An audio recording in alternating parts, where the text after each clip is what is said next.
1 Samuel chapter 4. The Philistines capture the ark. Now the Israelites went out to fight against the Philistines. The Israelites camped at Ebenezer and the Philistines at Aphek.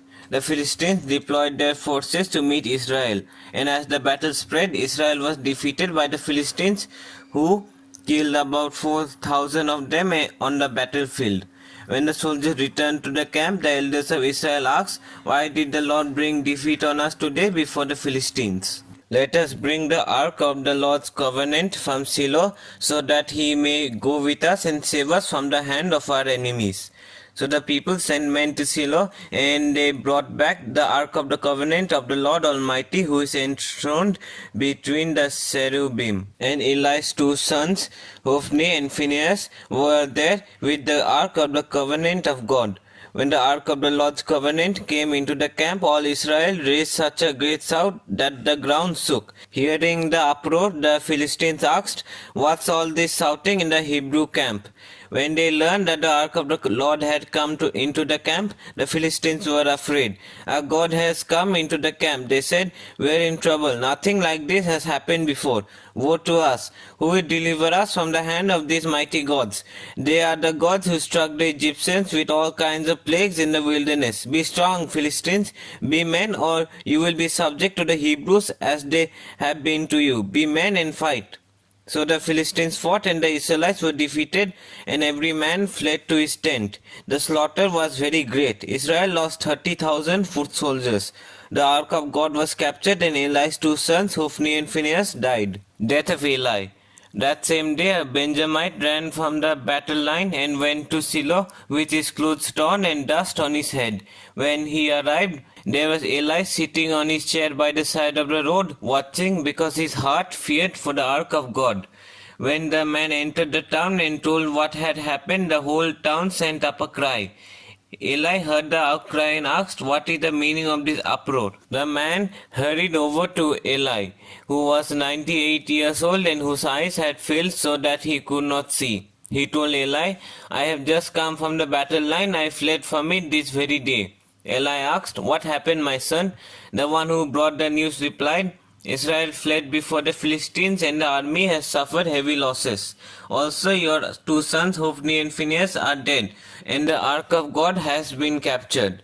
When he mentioned the ark of God, Eli fell backward off his chair by the side of the gate. His neck was broken and he died, for he was an old man and he was heavy. He had led Israel 40 years. His daughter-in-law, the wife of Phinehas, was pregnant and near the time of delivery. When she heard the news that the ark of God had been captured and that her father-in-law and her husband was dead, she went into labor and gave birth, but was overcome by her labor pains.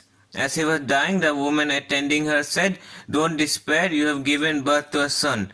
But she did not respond or pay any attention. She named the boy Ichabod, saying, "The glory has departed from Israel because of the capture of the ark of God and the deaths of her father-in-law and her husband." She said, "The glory of God has departed from Israel, for the ark of God has been captured." 1 Samuel chapter 5. The ark King Ashdod and Ekron. After the Philistines had captured the ark of God, they took it from Ebenezer to Ashdod. Then they carried the ark into Dagon's temple and set it beside Dagon.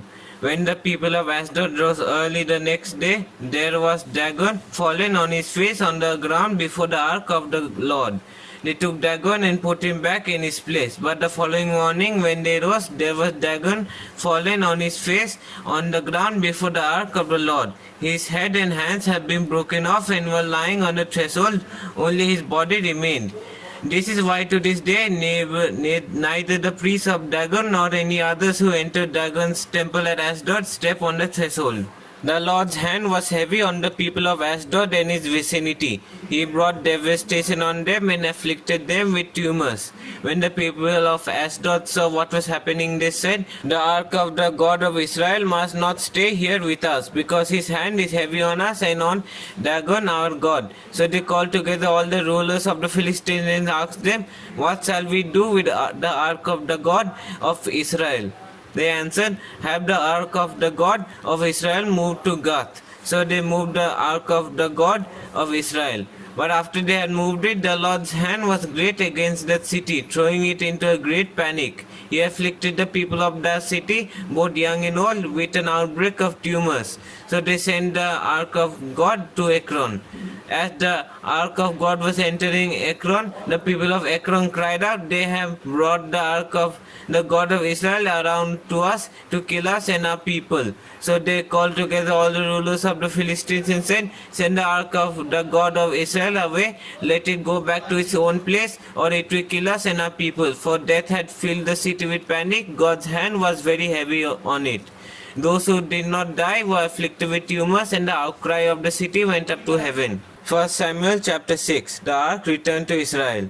When the ark of the Lord had been in Philistine territory 7 months, the Philistines called for the priests and the diviners and said, "What shall we do with the ark of the Lord?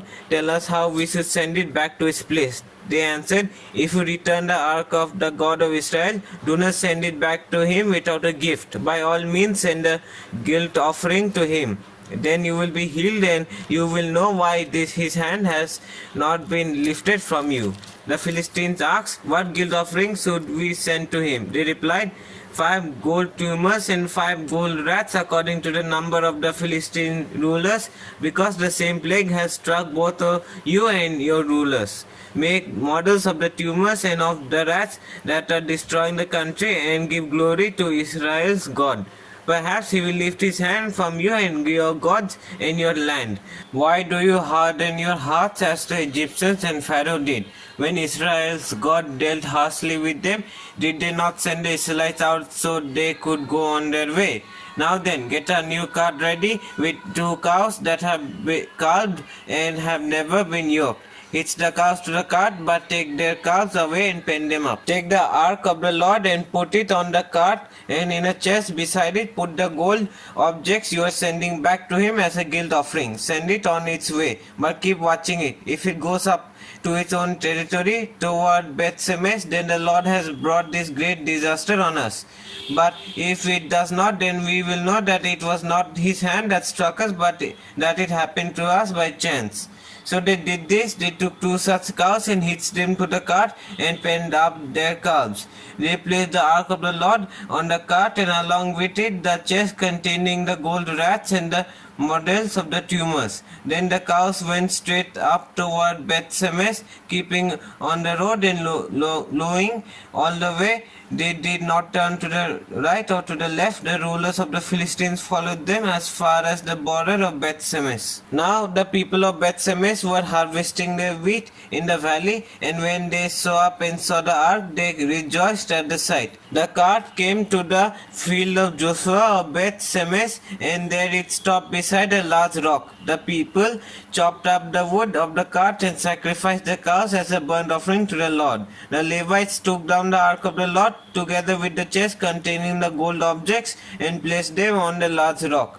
On that day the people of Beth-Shemesh offered burnt offerings and made sacrifices to the Lord. The 5 rulers of the Philistines saw all this and then returned that same day to Ekron. These are the gold tumors the Philistines sent as a guilt offering to the Lord. One is for Ashdod, Gaza, Askelon, Gath and Ekron. And the number of the gold rats was according to the number of Philistine towns belonging to the 5 rulers. The 45 towns with their country villages. The large rock on which the Levites set the ark of the Lord is a witness to this day in the field of Joshua of Beth-Shemesh. But God struck down some of the inhabitants of Beth-Shemesh, putting 70 of them to death because they looked into the ark of the Lord. The people mourned because of the heavy blow the Lord has dealt them. And the people of Beth-Shemesh asked, "Who can stand in the presence of the Lord, this holy God? To whom will the ark go up from here?" Then they sent messengers to the people of Kiriath Jearim, saying, "The Philistines have returned the ark of the Lord. Come down and take it up to your town."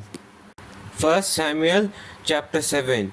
So the men of Kiriath Jearim came and took up the ark of the Lord. They brought it to Abinadab's house on the hill and consecrated Eleazar his son to guard the ark of the Lord. The ark remained at Kiriath Jearim a long time, 20 years in all. Samuel subdues the Philistines at Mizpah. Then all the people of Israel turned back to the Lord. So Samuel said to the whole house of Israel, if you are returning to the Lord with all your hearts, then rid yourselves of the foreign gods and the Astoreths, and commit yourselves to the Lord and serve him only, and he will deliver you out of the hand of the Philistines. So the Israelites put away their Baals and Astoreths and served the Lord only.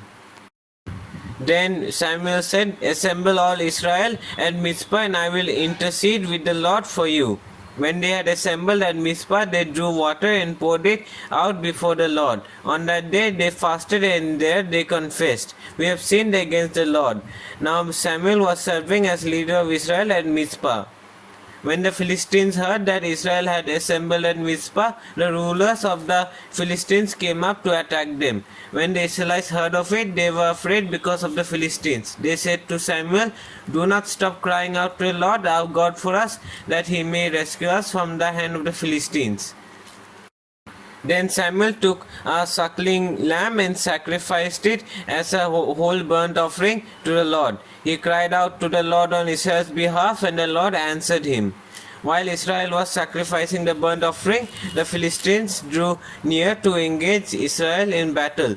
But that day the Lord thundered with loud thunder against the Philistines and threw them into such a panic that they were routed before the Israelites. The men of Israel rushed out of Mizpah and pursued the Israelites, slaughtering them along the way to a point below Bethkar.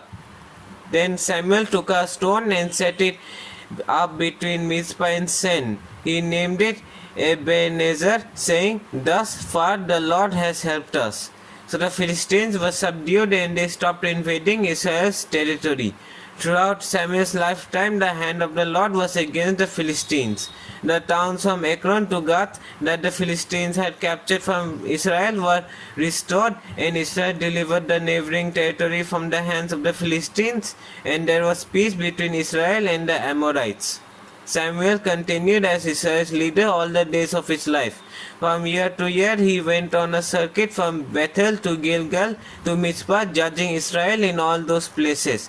But he always sent back to Ramah, where his home was, and there he also held court for Israel. And he built an altar there to the Lord.